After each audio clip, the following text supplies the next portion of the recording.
Hello प्यारे बच्चों, कैसे हैं आप लोग। मैं हूं राजेश खन्ना और आप लोगों के लिए जैसा वादा किया था कि रेलवे का भी सेट पर डे आपको आने वाला है। और चलिए आज से शुरुआत हो गई रेलवे का। आप कोई भी रेलवे का एग्जाम लो, चाहे ग्रुप डी का हो चाहे एनटीपीसी का हो, एक बार यह वीडियो 10-20 मिनट का तो रहता ही है, देख के जाइए। देखिए कि कमाल आ जाएगा। जो हूबहू ये जो क्वेश्चन मैं पढ़ा रहा हूँ प्रीवियस ईयर रेलवे का पूछा हुआ, स्पेशली ये ग्रुप डी में पूछा हुआ क्वेश्चन में एक एक करके डिस्कशन करा रहा हूं ताकि कोई दिक्कत आपको होगा ही नहीं। पर मालूम चल जाएगा कि इस टाइप का क्वेश्चन पूछता है, तो इस टाइप का आप प्रैक्टिस करके जाइए। और जिस तरह से मैं बताता हूं, मैं नहीं समझता हूं कि आपको परीक्षा में ज्यादा परेशानी की संभावना होगी। तो चलिए हम लोग देखते हैं आज का पहला क्वेश्चन क्या कहता है उसको। पहला क्वेश्चन आपके स्क्रीन पे दिख रहा होगा। चलिए पहला क्वेश्चन इस तरह से आपके स्क्रीन पे हुआ कि 720 को एबीसीडी के ई में बांटा जाना है। इस तरीके से कहा 720 रुपए को एबीसीडी ई के बीच में बांटा जाना है। उनके द्वारा प्राप्त धनराशि आरोही क्रम में और समांतर श्रेणी में थी। तो बोला ई को ए से 40 अधिक प्राप्त हुए तो बी की कितनी राशि हुई। देखिए पहले तो ये आपका यहाँ से ए है, यहाँ से ये बी है, यह सी है, डी है और ये ई है, राइट। और आपसे बोला कि एबीसीडी आरोही क्रम में, मतलब आरोही तो है बढ़ते क्रम में, ए छोटा इससे बड़ा इससे बड़ा इससे बड़ा, ये इंक्रीजिंग ऑर्डर में, ये आपका इंक्रीजिंग ऑर्डर में, इंक्रीजिंग ऑर्डर में, ठीक है, असेंडिंग ऑर्डर भी इसे बोलते हैं। आपसे प्रश्न में बोला कि यह समांतर श्रेणी में भी है। तो एपी का मतलब ही होता है अगर कोई टर्म ए है तो अगला होगा ए प्लस डी, फिर अगला हो जाएगा आपका ए प्लस 2डी, फिर अगला हो जाएगा ए प्लस 3डी। मतलब कि ये भी बढ़ते ही क्रम में है। इंक्रीजिंग बोल दीजिए या आप एपी बोल दीजिए। देखते हैं कोई बराबर टर्म बढ़ रहा है, इसमें ए बढ़ा डी बढ़ा तो डी हो गया, फिर डी बढ़ा अगला में, फिर डी, मतलब बराबर राशि बढ़ रहा है। तो इस तरह से दोनों बात एक ही हो गया। तो चलिए अब प्रश्न कहता है कि ई और ए का तुलना आपको दे दिया। अगर कहा ए को अगर x रुपया मिलता है तो ई को मिलेगा इससे 40 रुपया अधिक, राइट। और ये बोला बढ़ते क्रम में है और ये बोला क्या कि इंक्रीजिंग ऑर्डर में है और एपी में। एपी का मतलब होता है दो लगातार पदों का अंतर समान होना। तो मान लीजिए जाए यहाँ पे अगर x प्लस 10 कर दूं, सेटिंग करके देखता हूं, तो ये x प्लस 20 हो जाएगा और ये x प्लस 30 हो जाएगा, राइट। अब यहाँ सभी को देख लीजिए, इसका मतलब 10 बढ़ा 10 बढ़ा 10 बढ़ा 10 बढ़ा, यानी कि आपका सेटिस्फाइड हो गया। तो सभी का योग आपका कितना दिया है 720। इस सब को जोड़ेंगे, ये सब को जोड़ेंगे, x x x x कितना बार 5 बार, ये 5x होगा। 10 अब 20 30 30 30 60 40 100 और यही बराबर तो 720 है। अब ये 100 उधर चला जाएगा तो आपका ये x बराबर कितना होगा 620, अब बटे में ये 5 बराबर ये कितना हो जाएगा, यहां से 2 दूना 4 और 6 दूना 12, 124। देखिए कितना झकास क्वेश्चन बन गया, x का मान निकल गया। तो अब तो चाहिए b का राशि, तो b तो आपका ये है, x 110 जोड़ दीजिए 124 अब प्लस 10 बराबर 134। यही आपका राइट आंसर हो गया। बी का वैल्यू पूछा निकल गया। कितना झकास था, केवल एक बार सेटिंग कर लिया आपका आंसर आ गया। तो चलिए इसी तरह से नेक्स्ट क्वेश्चन पे एकदम बहुत ही आराम से बनाइए। रेलवे का एकदम झकास आपको पलटे जाएगा, आनंद आ जाएगा कि कितना बवाल क्वेश्चन सब है। चलिए हम लोग क्वेश्चन नंबर 2 पे आता हूं। 2 क्या कहता है उसको देखिए। बहुत ही झकास क्वेश्चन 2 में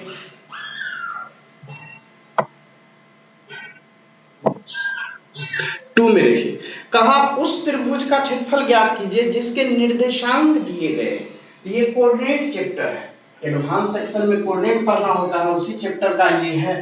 तो इसका भी देखिए बहुत ही झकास। मैं फार्मूला बताता हूं, पहले फार्मूला राइट डाउन कर लेंगे और उसके बाद से सवाल खट बना देंगे। यह a हुआ और यह b और ये c हुआ। इसका कोऑर्डिनेट यदि x1 y1 हो और इसका x2 और y2 हो और इसका x3 और y3 हो, इस तरीके से कोऑर्डिनेट हो, तब इसका त्रिभुज का एरिया जो होता है हाफ, यहां से हाफ मोड ये x और ये y माइनस y पहले लिख दीजिए, राइट। फिर लिख दीजिए प्लस 3 बार लिखिए x y माइनस y, फिर लिख दीजिए x बाहर और अंदर में y माइनस y। देखिए मैं याद करने के लिए मैंने लिख दिया, याद करने के लिए मैंने x into y minus y एक फॉर्मूला लिख दिया। अब लिखेंगे क्या वो देखिए, पहला यहाँ से x में 1 लिखिए, दूसरा x में यहाँ पे 2 और यहाँ तीसरा में 3 हो गया, x1 x2 x3, यहाँ देखिए x1 x2 x3 मिल गया। अब y में क्या लिखिएगा, जब यहाँ पे 1 लिख दीजिएगा तो 1 के बाद 2 होता है, 2 के बाद 3 होता है, राइट। देखिए 1 2 3 हो गया, यहाँ से देखिए बाहर में 2 लिखा होगा, 2 के बाद 3, 3 के बाद 1, राइट। अब बाहर में ये 3 लिखा हुआ तो अंदर में क्या हो जाएगा, 3 के बाद 1 और ये 2 होता है। देखिए याद करने की जरूरत पड़ेगा, कभी भूल ही नहीं सकते।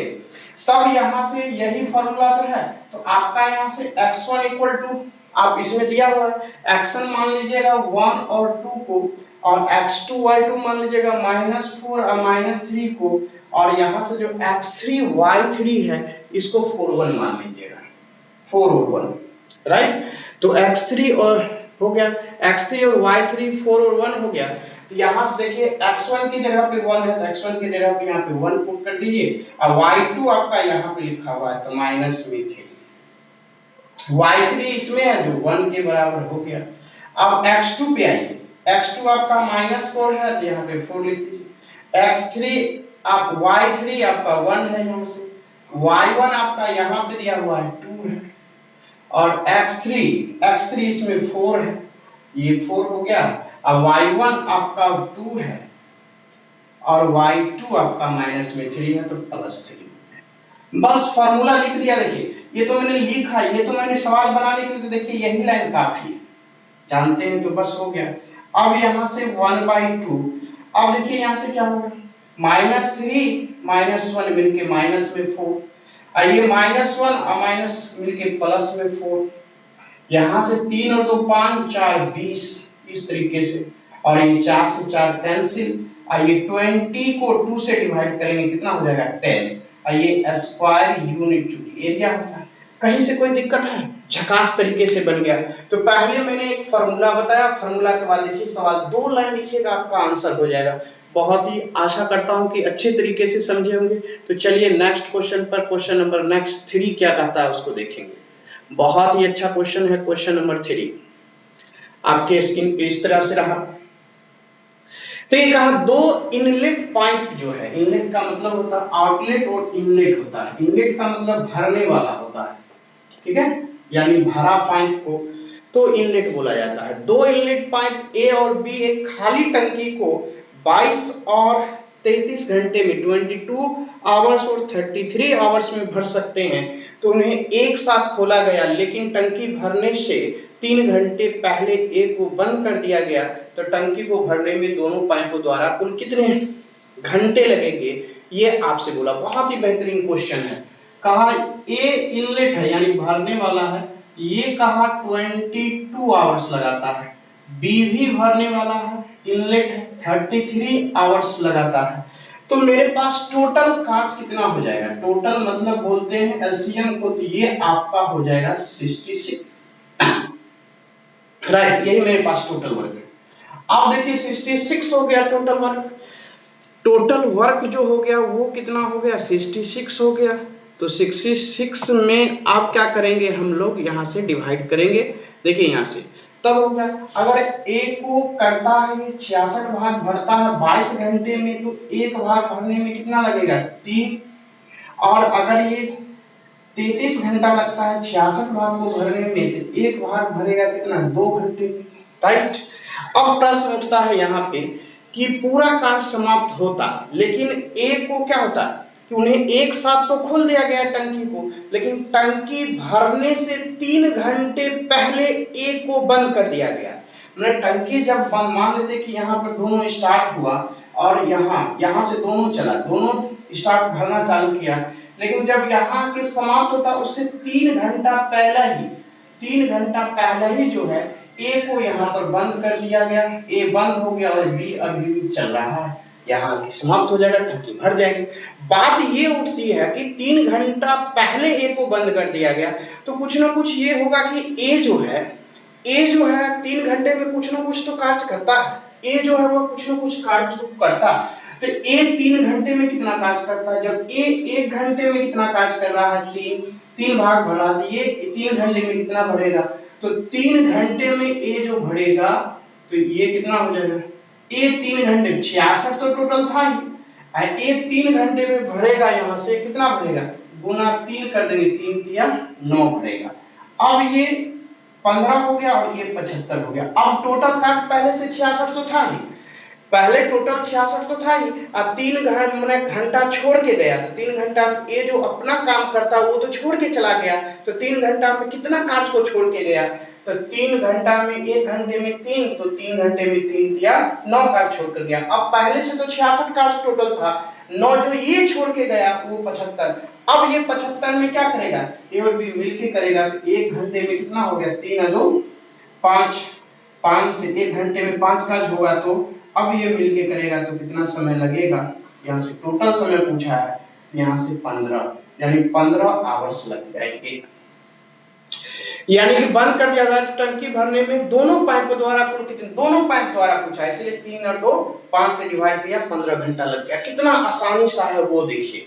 हमने पहले क्या किया, टोटल वर्क निकाला, 1 घंटे का एफिशिएंसी, 3 और 2 निकाल लिया, दोनों का अलग अलग। अब बात उठती है कि 3 घंटा छोड़ के गया है पहले, तो 3 घंटा एक काम करता तो कितना करता, 9, तो 9 जो छोड़ के गया अब तो वो बी को करना पड़ेगा, तो जोड़ दिया कार्य 75 हो गया। अब ये टोटल मिलके दोनों मिलके पूछा है, इसलिए 15 घंटा।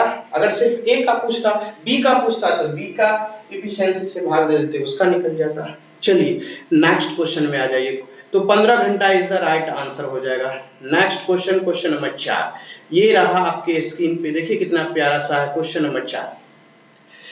कहा दिए गए प्रश्न को पढ़े और निर्णय लें कि निम्नलिखित में से कौन सी सूचना प्रश्न का उत्तर देने के लिए पर्याप्त है। तो पहले तो पूछा क्या, उसको देख लेते हैं। पूछा आपसे कि ACB का मान क्या है, राइट। पहले फिगर यहां से ड्रॉ कर लीजिए, ऐसे करके ड्रॉ हो गया, यहां से यह आपका, और ये पार्ट ऐसे, ये ऐसे, यह A है, ऊपर C है, ये D है और यह B है, यहाँ पे X है। प्रश्न में बोला ACB का मान चाहिए, ACB यानी कि इसी का मान चाहिए, X का चाहिए तो चुनाव करना है। पहला में तो फिगर दे दिया, ये फिगर है निकालना, तो इससे तो आंसर निकलेगा नहीं। अब दूसरा है, पहला में तो ये फिगर दे दिया और दूसरा में बोला क्या, angle D equal to 60 degree दे दिया, राइट। अब देखिए क्या है, एंगल सिर्फ अगर पहला सूचना मालूम रहे, क्योंकि मान किसका निकालना है आपका, एंगल ACB का, इसका वैल्यू निकालना है। जरा प्रश्न देखिए, जब इसका मान निकालना है, तो अगर इसका मान निकालना है केवल पहले सूचना मालूम रहे तो भी तो आंसर नहीं निकलेगा। पहला सूचना x है, इसके बाद आप क्या कर रहे हैं वो मालूम ही नहीं है, राइट। लेकिन अगर पहले को हटा दिया जाए, मैं दूसरी सूचना को देखूं, दूसरा इंफॉर्मेशन जो आपके पास है, इंफॉर्मेशन नंबर 2 जो है, अगर मैं इंफॉर्मेशन 2 की ही बात करूं तो इसको हटा दूं, सिर्फ अगर मैं इसको कवर कर दूं इस तरह से, ये कवर हो गया। चलिए, तो केवल ये सूचना जो आ गई, इससे भी तो हम नहीं निकाल सकते डी कहां पे है। तो इसीलिए अगर ACB चाहिए तो इंफॉर्मेशन 1 और इंफॉर्मेशन 2 दोनों की ही आवश्यकता है।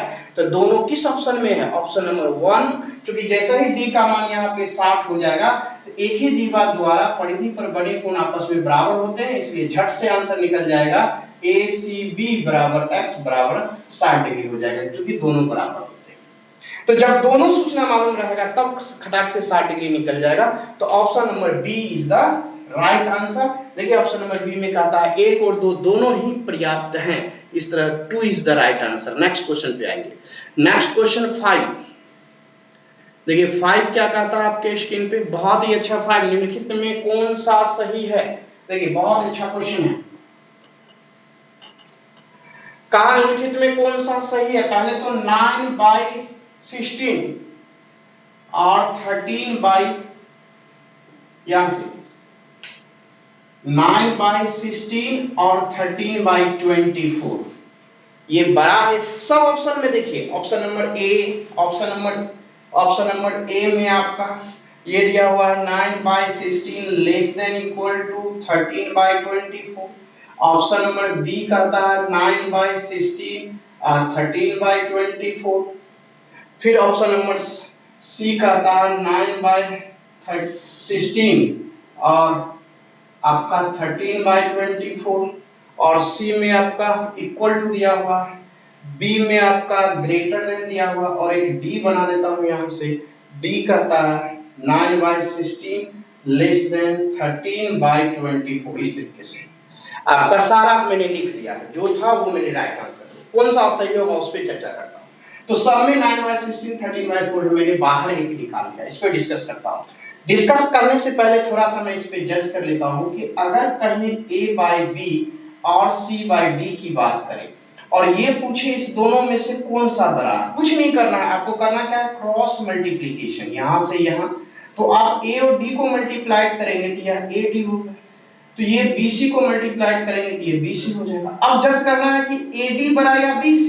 अगर ad बड़ा हो जाएगा, अगर ad बड़ा हो गया यहां से, तब क्या हो जाएगा, a/b ग्रेटर आपका c/d होगा। अगर यह ad जो है लेस देन हो गया bc से, तब आपका यह ab क्या हो जाएगा, लेस देन c/d हो जाएगा। राइट, देखिए मैं थ्योरी लिख दिया। अब बात उठती है उसी तरह से इसका, तो 9 और 24 को मल्टीप्लाई करूंगा तो कितना हो जाएगा, 9 से 36 6 3 18 3 21 और 16 से 48 बचा 4 16 4 20। तो अब बताइए 216 बड़ा या 208 बड़ा। तो देखने से बोलिएगा कि सर 216 जो है वो 208 से बड़ा है, तो इसका मतलब ये वाला सिंबल जो है ये सही होगा। 9/16 9/16 वो बड़ा होगा, 13/24 छोटा होगा। तो कौन सा ऑप्शन में ये है, तो option number B is the right answer. हो गया। तो ये थ्योरी जब पढ़ लेंगे तो ये सब सवाल तो चुटकियों में उड़ा देंगे। चलिए क्वेश्चन नंबर 6 की ओर चलता है। क्वेश्चन नंबर 6 अलजेब्रा का है, बहुत ही बेहतरीन क्वेश्चन है 16 में। चलिए कहता है a - b। अब यहां से सवाल आता है, देखिए सवाल आपसे पूछा, यहां पे सवाल पूछा कि यहां पे a - b का होल क्यूब, फिर b - c का होल क्यूब, अब प्लस c - a का होल क्यूब, अब बट्टे में दे दिया 3a - b b - c और ये c - इसका वैल्यू क्या है। राइट, यही का वैल्यू आपको चाहिए। जरा सोच के देखिए, मैंने आपको कभी बताया होगा कि a + b + c = 0 हो तो क्या होता है, aq + bq + cq = होता है 3abc। ये फॉर्मूला होता है, यहां से याद कर लीजिए। ठीक है, ये याद कर लीजिए। अगर abc हटा दें, abc = 0 तो aq bq cq यहां से इफ कर ले सकते हैं, और ये यहां पर तो aq bq cq = 3abc होगा। राइट, ये फार्मूला होता है, एकदम फिक्स कर लीजिए। क्या है, abc = 0 तो aq bq cq 3abc, और ये सवाल इसी फार्मूला से बनेगा। जरा गौर से देखते हैं कि यह इसके जगह, यह पूरे को a मानेंगे, पूरे को b मानेंगे, पूरे को c। तो जरा गौर से देखिए, जरा a b c को जोड़ के देखते, कहीं 0 तो नहीं आता, 0 आएगा तो सवाल बन जाएगा। देखिए a के जगह पर a - b, b के जगह पर b - c और c के जगह पे आपका c - e। सबको जोड़िए, ये इससे कट जाएगा, ये इससे कट जाएगा, ये इससे कट जाएगा, कितना आंसर आ गया, 0 आ गया। कितना आ गया, 0 आ गया। जब 0 आ गया इसका मतलब हो गया कि aq bq cq जो 3abc के बराबर, 3 a के जगह पर a - b, फिर यहां से b - c और फिर यहां से c - e। अब बटा में क्या, पहले से तो इतना दिया हुआ है, 3a - b, यहां से b - c और ये c - e। राइट, अब दोनों कट के आंसर कितना होगा, ये दोनों कट गया, आंसर क्या हो जाएगा, 1 हो गया। तो इस तरह से देखिए, जब आप ये फार्मूला मालूम है तो इतनी बड़ी क्वेश्चन को आप कितनी चुटकियों में बना दिए। जैसा ही मालूम चला कि ये a b c 0 है, इसलिए इसका q जो होगा, q का योग इसके 3abc के बराबर होगा, नीचे में था, आंसर आ गया। आशा करता हूं बहुत अच्छे से समझे होंगे। चलता हूं नेक्स्ट क्वेश्चन, देखिए क्या कहता है, बहुत ही झकास क्वेश्चन नेक्स्ट भी है। बहुत ही इंटरेस्टिंग क्वेश्चन। नेक्स्ट अब आ जाएंगे, देखिए क्वेश्चन नंबर नेक्स्ट क्या बोला देखिएगा। कहा एक पेन को 144 में बेचने पे अनुराग को क्रेमुल का 1/7 की हानि होती है। बहुत ही अच्छा क्वेश्चन है।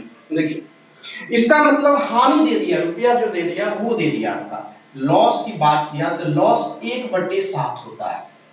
लॉस 1/7 होता है, 7 क्रेमुल है तो 1 का लॉस होता है। तो ऊपर वाले हानि की सूचित करता है, नीचे जो 7 होता है वो क्रेमुल की बात करता है, राइट। तो क्रेमुल अगर 7 है, लॉस कितने का होगा? 1 का होगा। तो 1 का लॉस हो गया। इसका मतलब अगर रेशियो मेथड में बनाएंगे, जरा गौर से देखिए, तो इसका मतलब क्या हो गया? यदि पेन 189 में बेचा जाता है तो लाभ प्रतिशत क्या होगा? इसका होल वैल्यू क्या होता है? जैसे परसेंटेज में लॉस होता है तो उसको फ्रैक्शन में कर देते हैं। जब फ्रैक्शन में मुझे दिया ही हुआ है तो होल वैल्यू इसका क्या हो जाएगा? 6/7, चूंकि हर में से अंश को घटा देते हैं, ये होल वैल्यू होती है। अब आपकी राशि यहां से दी गई है 144 में बेचने पे, तो 144 गुना यहां से कितना हो जाएगा? विक्रय होल वैल्यू का उल्टा, ये 6 हो जाएगा। ये आपकी हो जाएगी कितना? सीपी। ये कितना हो जाएगा? सीपी। ये होता है 24, राइट। 24 छक्का 144, राइट। 24 से 7 बार में 28, 7 दूना 14, 16। और 168 रुपए की जो क्रेमुल है उसको कितने में बेचने के लिए कहता है? आप उसको कहता है कि बेच दीजिए 189 रुपए में। कितने में बेचने के लिए? 189 में। तो लाभ प्रतिशत क्या? जब इसको हम बेचेंगे तो लाभ कितने का होगा? देखिए यहां से जब बेचेंगे तो यहां से देखिए लाभ कितने का हो गया? तो 2 और 21 रुपए की लाभ होगा। कितने की लाभ होगा? 21 रुपए की लाभ होगा। जो 168 की सामान है वो 189 में बेचेंगे तो 21 रुपए की लाभ होगा। तो प्रॉफिट परसेंट कितना होगा? 21/168 इंटू 100 यहाँ से, राइट। अब 21 से काटेंगे, 8 बार में कटेगा, 100/8 12% होता है जो ऑप्शन में होता है। क्योंकि 4 से काटेंगे 2 और 4 से 25, 25/2 12.5% ऑप्शन में लगा लीजिए। बहुत ही अच्छा क्वेश्चन था, झकास तरीके से बन गया। नेक्स्ट क्वेश्चन में आ जाइए, क्वेश्चन नंबर 8। देखिए ये भी आपका एक टाइप जो है आपको बहुत ही बेहतरीन आपको बनने वाला है। छोड़ूंगा नहीं आपको, एकदम ग्रुप डी तक, एकदम जब तक एग्जाम एकदम एक सेट चलते रहेगा, आप बनाते रहिए, आप कवर होते चलेगा। कहा 2/3, यहाँ से लिखा हुआ है, देखिए कितना प्यारा है। कहा 2/3 और उसके बाद दिया 8/9, फिर उसके बाद दिया 10/27, फिर उसके बाद है 32/81। आपसे बोला इसका एचसीएफ क्या होगा। जब भी किसी फ्रैक्शन का एचसीएफ होता है तो यहाँ पे एचसीएफ ऑफ नॉमिनेटर को ले लेते हैं और नीचे में लिखते हैं एलसीएम ऑफ डिनोमिनेटर, राइट। याद रखिएगा अंशों का एचसीएफ बटे हरों का एलसीएम हो जाता है। तो जरा गौर से देखिए, ये तो फॉर्मूला हुआ फ्रैक्शन का। तो अब देखिए पूरा का पूरा अंश क्या है? यही तो पूरा का पूरा अंश है ना, यहाँ तक 2, 8, 10, 32। इसका एचसीएफ क्या हो जाएगा? सबसे छोटा 2 ही है, 2 सबको विभाजित करता है, इसलिए 2 इज द इसका एचसीएफ हो गया। अब एलसीएम मतलब सबसे अधिक 81 है, 81 को सबसे कट जाना चाहिए, 27 किया 81, 9 81, 3 से 81, इसका मतलब 81, इसका एलसीएम हो जाएगा 2/81। जिस ऑप्शन में होगा वो आंसर होगा। देखिए कितनी झकास हो गया। तो ये फार्मूला एचसीएफ का होता है, फ्रैक्शन वाले टर्म का एचसीएफ जो होता है अंश का एचसीएफ बटे हर का एलसीएम निकालिए, आंसर आ जाएगा।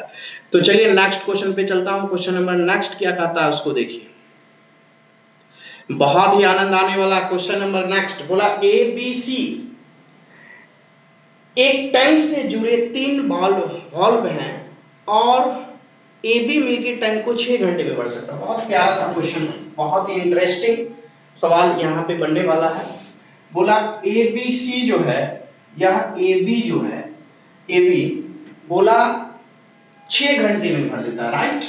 फिर आपको बोला बी और सी जो है, बी और सी जो है इसे 10 घंटे में भर देता है, राइट। फिर बोला कि ए और सी, यानी सी ए और सी या सी और ए लिखिए, 7.5 यानी 15/2 घंटे में भर।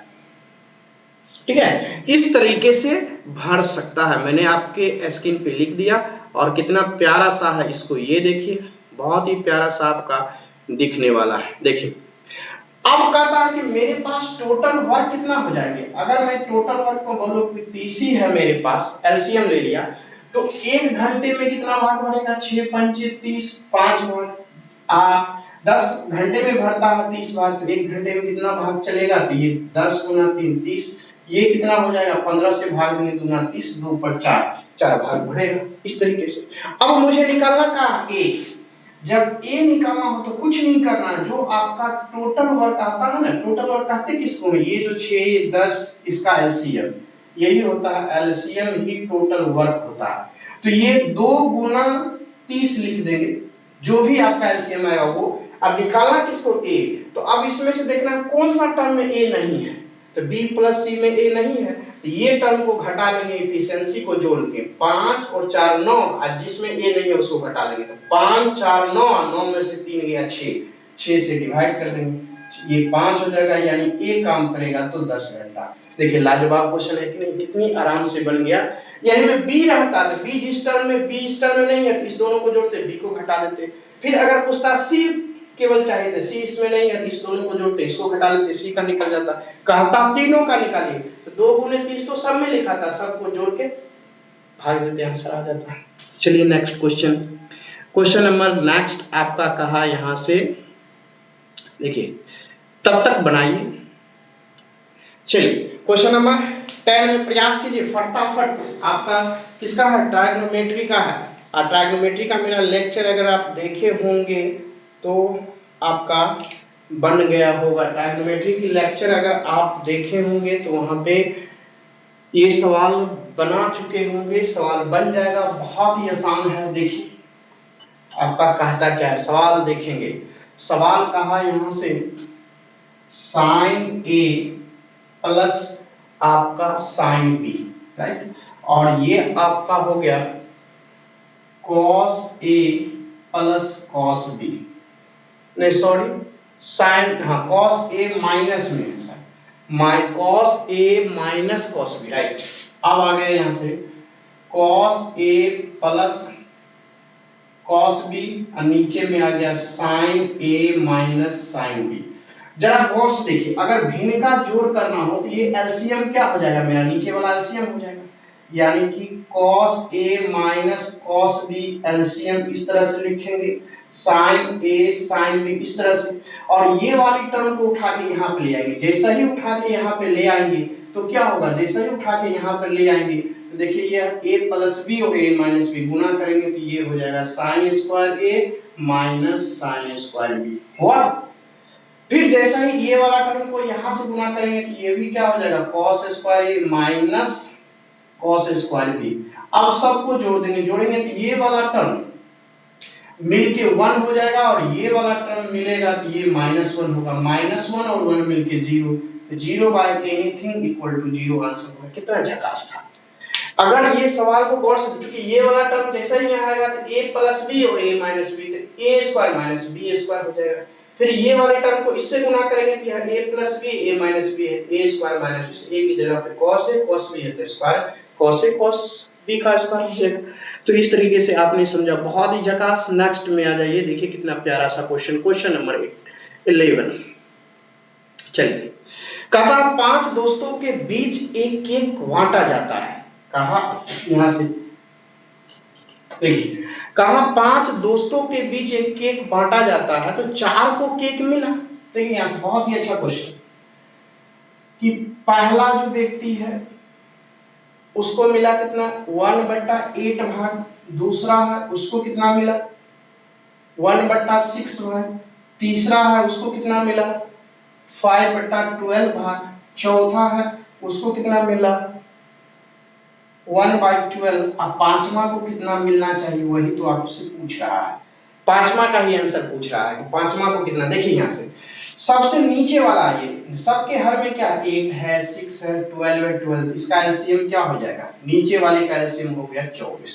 ये 24 यूनिट हम मान लेते हैं टोटल केक का भाग है ना, टोटल जो केक है वो 24 यूनिट में है, तो इसको 24 यूनिट का 1/8 भाग मिला, इसका भाग मिला कितना 3, और 24 यूनिट का 1/6 मिला तो मिला कितना इसको 4, 24 यूनिट का 5/12 मिला तो 12 गुना 24 यानी 10 मिला, 24 यूनिट का 1/12 मिला तो कितना भाग मिला? 2। तो अब जरा गौर से देखिए यहाँ से, तो अब इसको भाग कितना मिल जाएगा? यहाँ से 3 4 और सबको जोड़ेंगे यहाँ से 4 3 7 10 17 2 19 और 24 यूनिट में तो 19 1 से लेके 4 तक 19 यूनिट बढ़ चुका है, तो बचा कितना यूनिट? 24 में से 19 चला जाएगा, इसको घटा दीजिए। तो जैसा ही घटाइएगा तो अब यूनिट बढ़ जाएगा कितना? 19 और 5 25। ये इतना भाग आपका मिलेगा 24 यूनिट में से। लेकिन उसको कहता है कि कितना हिस्सा पांचवें दोस्तों को मिलेगा? तो हिस्सा कितना मिलेगा? 5 मिलेगा। कितना में से?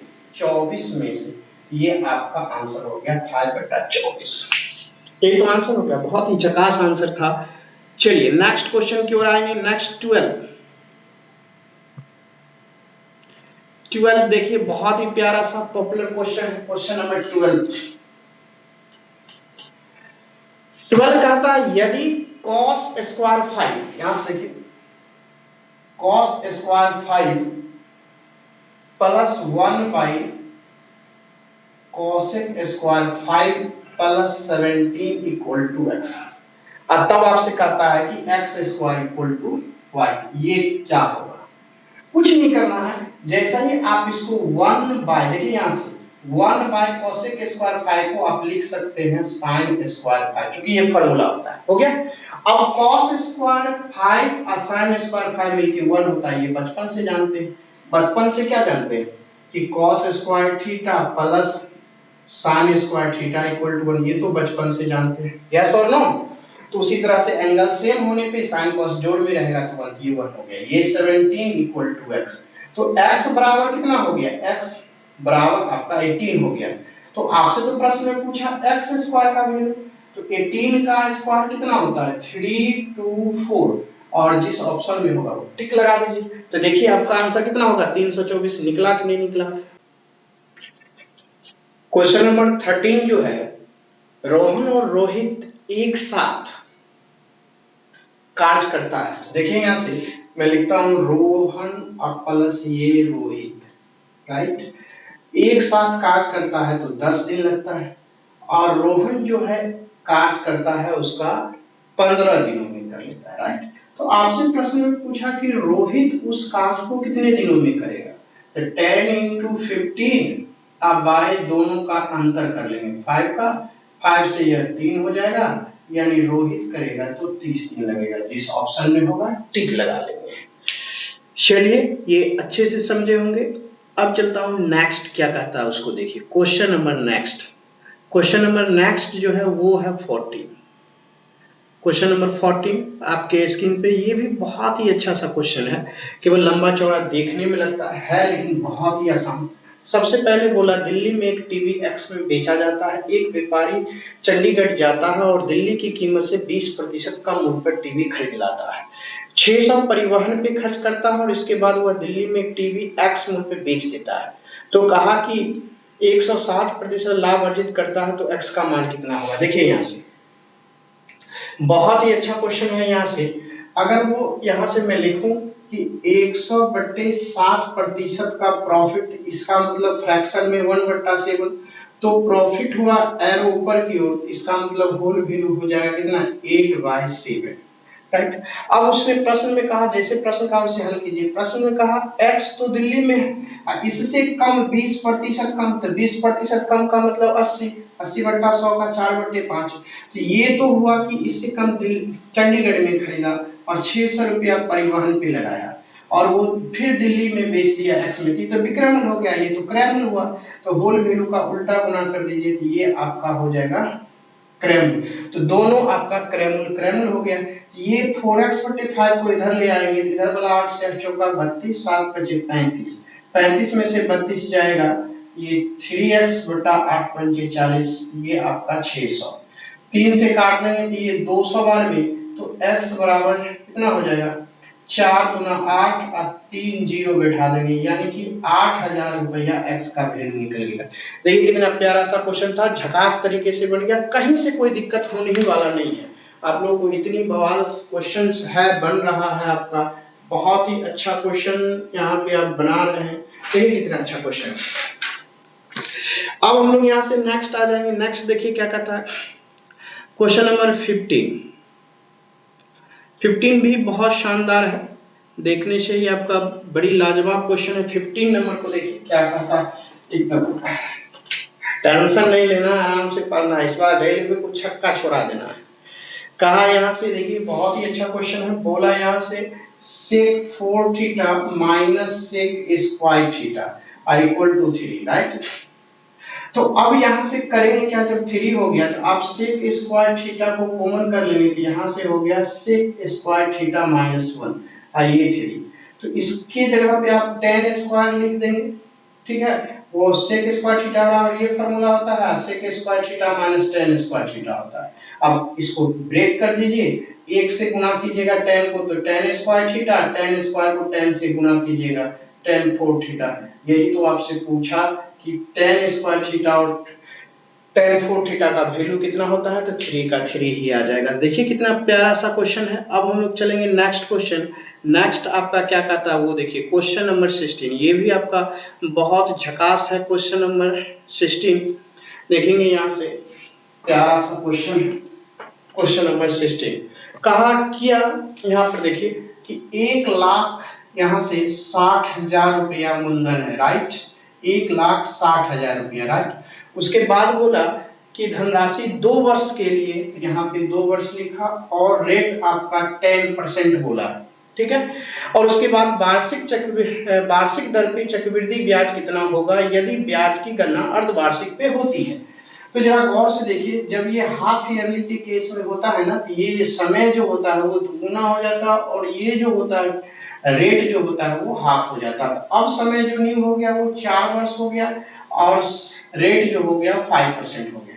तो हम लोग लीनियर मेथड से बनाएंगे। लीनियर मेथड क्या कहता है, देखिए ये फर्स्ट ईयर के लिए कहता है कि जब आप 5% इस पे लगाएंगे तो डबल जीरो चल जाएगा 1600 और 1600 पंचे 80 यानी 8,000 हो गया। अब हम सेकंड ईयर के लिए करेंगे, कितना होगा, 1,60,000 पे 5% तो ये 8,000 निकाल ही चुके हैं। अब इस 8,000 का 5% पे भी लगेगा, डबल जीरो चला जाएगा, 80 80 पंचे कितना होगा 400, राइट। अब जब हम थर्ड ईयर में जाएंगे तो उसका भी देखिए यहाँ से, इस पे 1,60,000 पे 5%, तो एक बार 8,000 निकाल लिए तो ऑलवेज वही होगा। इस 8,000 पे भी 5%, तो 2 बार आपका 400 हो गया, राइट। अब ये 400 पे 5% डबल जीरो चला गया तो ये 20 हो गया। अब चौथा वर्ष में देखिए, फोर्थ ईयर में इस पे लगाएंगे 5% तो आपका ये 8,000 है। अब ये 8,000 पे 5% लगाएंगे तो एक कितना बार 8,000, 1 2 3, तो 3 बार आपका 400, फिर से 400, फिर से 400। अब ये 400 पे 5% लगाएंगे चौथा बार में क्या होगा, एक बार आप 20 निकाल दिए तो 3 बार 20 हो जाएगा, इस तरीके से 20 हो गया। अब 20% पे 5% करेंगे तो 1 हो जाएगा। और सबको सुनहरे अक्षरों से जोड़ लीजिए। जोड़ने का यहाँ से देखिए, कहा जोड़ेंगे तो ये CI हो जाएगा, कितना होगा 8 4 8 8 8 कितना बार 4 बार, तो 8 चौका 32,000 हो गया। ये कितना है 1 2 3 4 5 6 6 चौका 2400 आ गया। ये कितना है 1 2 3 4 80 आ गया और एक 81 जोड़ लीजिए, ये 81 यहाँ से, ये 4 यहाँ से 4 यहाँ से 3, जिस ऑप्शन में टिक लगा लीजिए 34,481 आपका राइट आंसर हो गया। अब चलेंगे क्वेश्चन नंबर नेक्स्ट 17। देखिए ये भी कितना प्यारा है, उसको देखिए। नेक्स्ट में बोला कि यदि संख्या x4461 11 से विभाजित हो तो x का वैल्यू क्या होगा, ये आपसे पूछा। तो जब भी कोई संख्या जो है आपकी 11 से विभाजित होती है, याद रखिएगा 11 से विभाजित होती है तो क्या होता है कि अल्टरनेट स्थानों पे स्थित अंकों का योग का अंतर जो है वो या तो 0 होता है, नहीं तो 11 का मल्टीप्लिकेशन। अल्टरनेट x के अल्टरनेट क्या है 4, x प्लस 4 हो गया और यहाँ से 4 और 1 5, यानी कि इधर वाला x प्लस 5 हो गया। अब x के बाद छोड़ के 4 का अल्टरनेट करेंगे तो 6, इसका जोड़ कितना हो गया 10, तो अंतर करेंगे 10, दोनों का 0। अब x की जगह पे कितना रखेंगे तो 10 घटेगा तो 0 हो जाएगा, तो x की जगह पे 5, यही 5 आंसर हो गया कि 5 5 10, 10 में से 10 0, तो x का मान कितना हो गया, जब 5 रहेगा तब वो क्या होगा आपका 11 से पूरा का पूरा विभाजित हो जाएगा। क्वेश्चन नंबर नेक्स्ट की ओर चलेंगे। नेक्स्ट आपका कितना है वो देखिए, क्वेश्चन नंबर नेक्स्ट 18। कहा विपरीत दिशाओं से आ रही गाड़ी जो है, गाड़ी विपरीत दिशा से आ रही है, तो जब ये विपरीत दिशा से आ रही है तो ये इधर से इधर से आ रही है, इधर वाली है 152 कहता है, और 5 यहाँ से इधर वाली है 157.5, यही है ना, 157 मीटर लंबी दो गाड़ियां इतने सेकंड में एक दूसरे को पार कर जाती है। तो कहा जब दोनों पार कर जाती है एक दूसरे को 9.3 सेकंड में, तो आपसे प्रश्न पूछा कि प्रति घंटे कितने किलोमीटर तय करती है। तो स्पीड निकाल देंगे और जो आएगा वही आंसर हो जाएगा। देखते हैं स्पीड निकालते हैं। इस दिशा में जब स्पीड निकालेंगे चार, तो दोनों को जोड़ेंगे, यहाँ से दोनों को जोड़ेंगे, कितना हो जाएगा जोड़ के 0 यहाँ पे, यहाँ से दोनों को जैसा ही जोड़ेंगे 5 और 5 यहाँ से क्या हो जाएगा 0। इस तरीके से 7 2 9 1 10 आपका, और 30 और 1 31, इस तरह से कितना आ जाएगा 310 बटे 9.3, पॉइंट को हटाएंगे 1 0 और काट देंगे 31 से 3 और ये हो जाएगा 100, यानी कि 100/3 मीटर पर सेकंड, किलोमीटर पर आवर में 18/5, 5 से यहाँ पे 20 और 3 से 6, इसका मतलब हो गया 120 किलोमीटर पर आवर। आपसे पूछ रहा है कि पर आवर में कितना किलोमीटर, तो 120 kilometre is the right answer हो गया। तो इस तरह से जिस ऑप्शन में आपका होगा वहां पे टिक लगा लीजिए। नेक्स्ट ज्योमेट्री के बारे में देखिए क्या कहावत है कि ज्योमेट्री का सवाल ऐसे होता है जैसे रोटोमेट का प्रचार होता था, लिखते लिखते लव हो जाए। ठीक ज्योमेट्री में भी उसी तरह से कहा गया है कि फिगर खींचते खींचते आप आंसर तक पहुंच जाइए। देखिए कितनी बवाल सा आपका है क्वेश्चन नंबर 19। फिगर खींचेंगे और आपका आंसर आ जाएगा। देखिएगा यहाँ से मैं खींचता हूँ फिगर ड्रॉ कर लीजिए ऐसे, और उसके अंतर्गत एक आप बना लीजिए त्रिभुज ABC, और आगे बोला आपका AB EC के समांतर है, तो EBD 72 डिग्री, AB जो है EC के समांतर है, यानी कि यहाँ से एक खींच देंगे ऐसे, यह D है और E है। यहाँ से बोला AB जो है पैरेलल EC के, AB जो पैरेलल EC तक लिया, ये दिया हुआ है, ये रेखा पूरी जो है ये इसके पैरेलल है। आगे बोला कि आपका BCD ये 72 दिया हुआ है, तब निकालना क्या है BAC, इसका मान। तो मैं एक थ्योरम बता दूं, पहले थ्योरम की बना लीजिए, उसके बाद सवाल बनेगा इस तरीके से। एक इस तरह से ये स्पर्श रेखा हो गई, एक जीवा हो गई, तो जीवा और स्पर्श रेखा के बीच का जो कोण होता है उसी जीवा द्वारा परिधि पर, उसी और परिधि पर बने कोण के बराबर होता है। यहाँ पे थीटा है, ये भी थीटा पे, उसी तरह ये 72 है तो यहाँ भी 72 हो जाएगा, क्योंकि यह जीवा और ये स्पर्श रेखा के बीच का कोण 72 है, तो इसी जीवा द्वारा उसी और परिधि पर बने कोण के बराबर, तो angle BAC = 72 degree is the right answer.